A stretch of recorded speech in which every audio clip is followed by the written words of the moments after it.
Let's start with Marta's transportation, however. Kenya Airways, the Kenyan flag carrier, is scrambling to repair its damaged brand image after one of its aircraft, which was en route to Nairobi from Amsterdam, had to be rerouted to Athens over a technical fault. Now, what's unusual, though, is the fact that it's now taken several days to get that aircraft off the ground again, despite consistent assurances that that will happen from airline staff. The delay sparked off a war of words that trended on social media, doing further damage to Kenya's flag carrier's image. The airline hub has come out detailing what it's doing to resolve the situation, and this is what it said in a statement. Kenya Airways, quote, wishes to advise its customers and the general public that efforts are underway to launch a rescue flight to Athens following the diversion of KQ117. Now, that flight was rescheduled for departure last night at 20:30 hours, but it was cancelled at the last minute. That follows the denial of clearance by the Greece Civil Aviation Authorities in spite of approval by the Kenyan counterpart and the manufacturer of the aircraft, Boeing, for reasons yet to be officially communicated, end of quote. Now, according to the airline, however, a plane sent to pick up the stranded passengers left Athens at 1500 GMT later on Monday. Now, the world's largest almond producer has raised wages in its operations in South Africa by 9% to nip a scheduled strike in the bud after striking a deal with the National Union of Mine Workers. Strikes had been planned at De Beers diamond mines in the Free State province, Kimberley in Northern Cape, Venetia in Limpopo province, and the company's trading arm. Now, labour relations right across South Africa's mining industry are pretty tense as companies and unions square up in wage talks at a time when weaker commodity demand, prices and soaring costs have savaged balance sheets right across the sector. NUM issued a strike notice on the 3rd of July after meeting the firm's representatives. De Beers South African's mines contribute about 16% of the company's total carats recovered, with other operations based in Botswana, Canada and Namibia. Let's move on to the continent's biggest story now. Egypt's interim president Adli Mansour and the country's political leaders are still grappling, as you heard earlier in the bulletin, over the choice of a new transitional prime minister. Now, former chairman of the Egyptian Investment Authority, Ziad Baha el-Din, has emerged as the latest frontrunner for the post, boosted by a combination of his economic and anti-corruption credentials. The choice of the interim prime minister, however, is critical because it indicates the importance this transitional government attaches to reversing Egypt's economic decline. With the details from Cairo, here's CCTV's Yasser Hakim. The economic hardships were one of the main reasons for the 25th of January revolution. 2.5 years later, and the economic situation is not any better. That is why interim President Adli Mansour had the economy in the forefront when naming candidates for the prime minister's post. Mohammed al-Baradei, Kamal al-Ganzouri and Hisham Ramiz are all with an economic background. The frontrunner, however, is Ziad Baha el-Din, former chairman of the Egyptian Investment Authority and director of the Egyptian Initiative for the Prevention of Corruption. He is a young man who is well respected in the business community in Egypt and abroad. His efforts for combating corruption has also gained approval from both the liberal and the Islamist forces, which is important to provide him with the political support in his mission.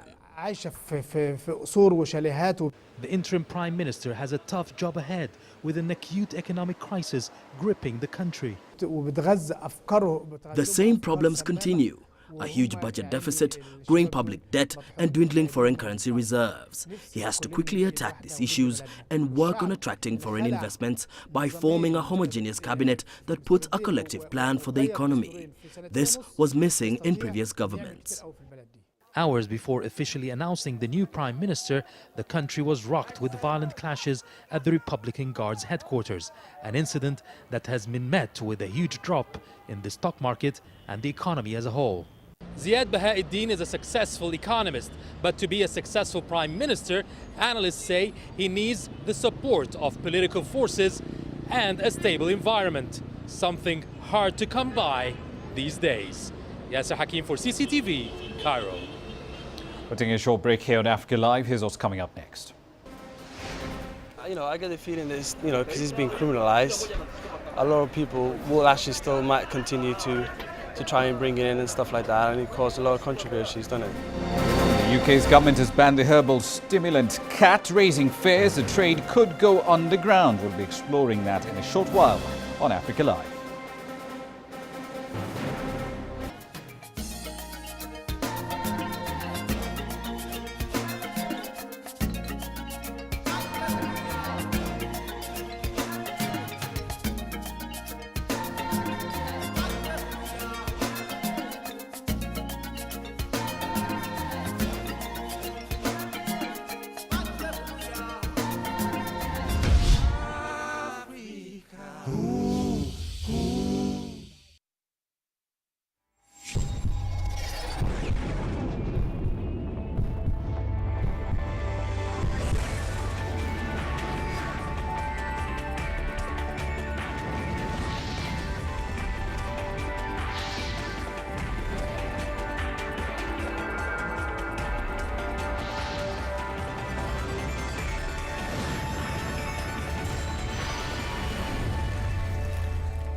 BizAsia. Asia means business.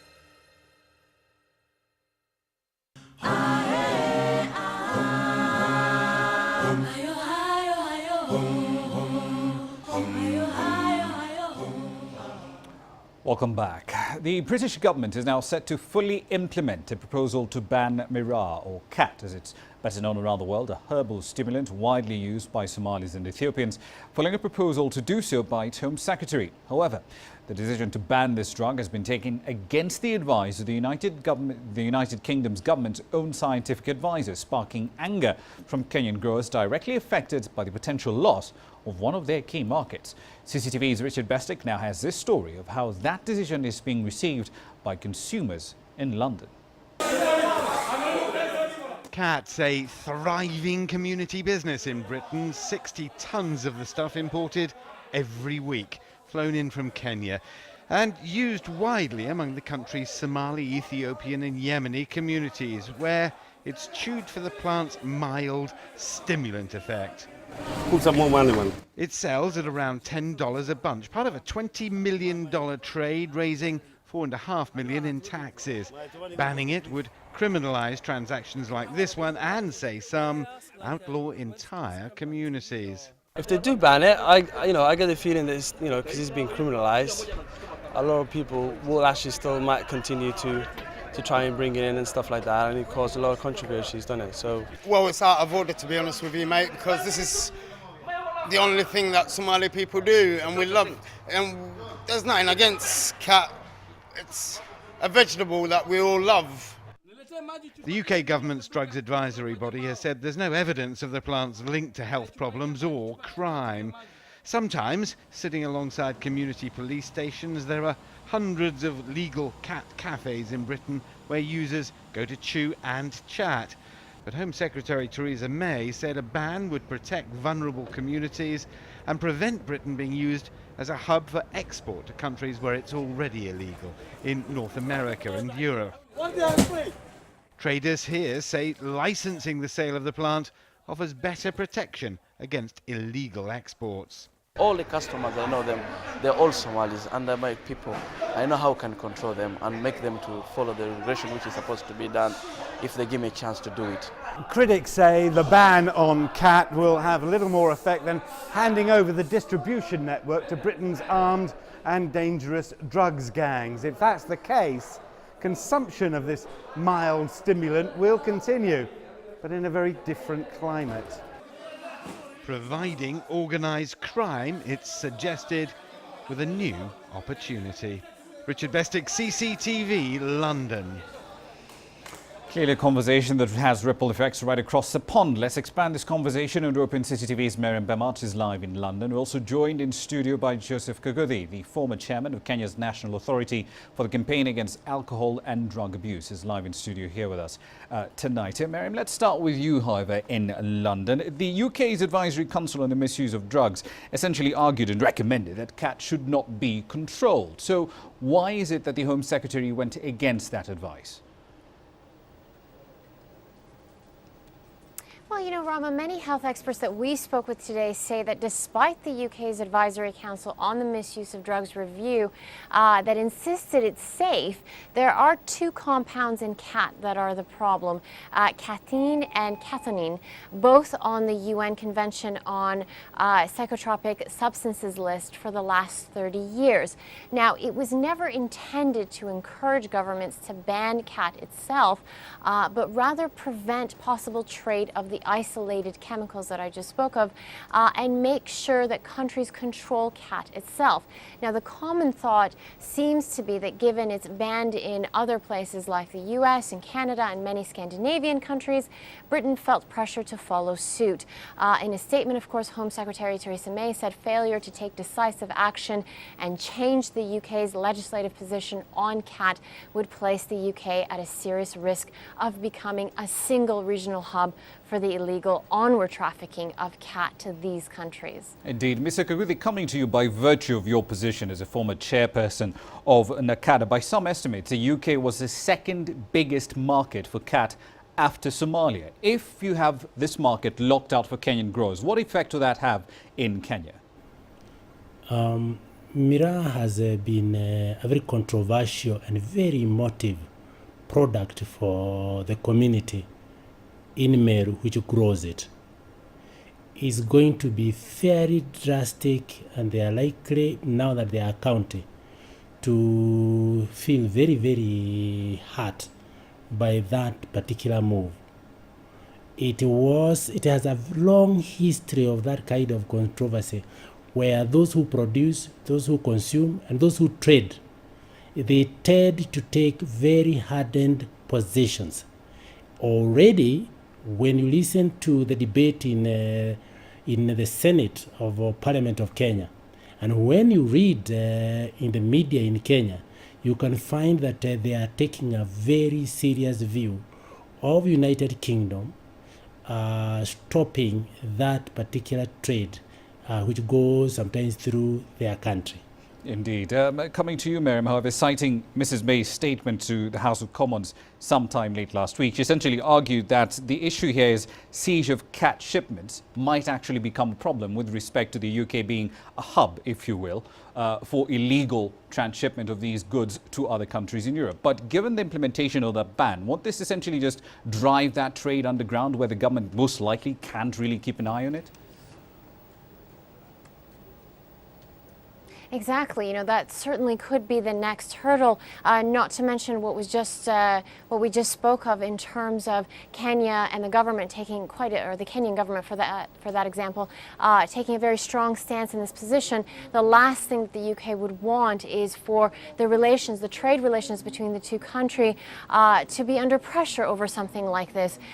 Just to give you an idea, in the US, about 14 to 55 metric tons of cat has been seized in the last decade. And of course, as the UK looks at situations like this, let's not forget that cat is very commonly used in various countries in Africa and parts of the Middle East, consumed at social gatherings or in the morning before students are studying. It's very much used like tobacco or brewed as a tea.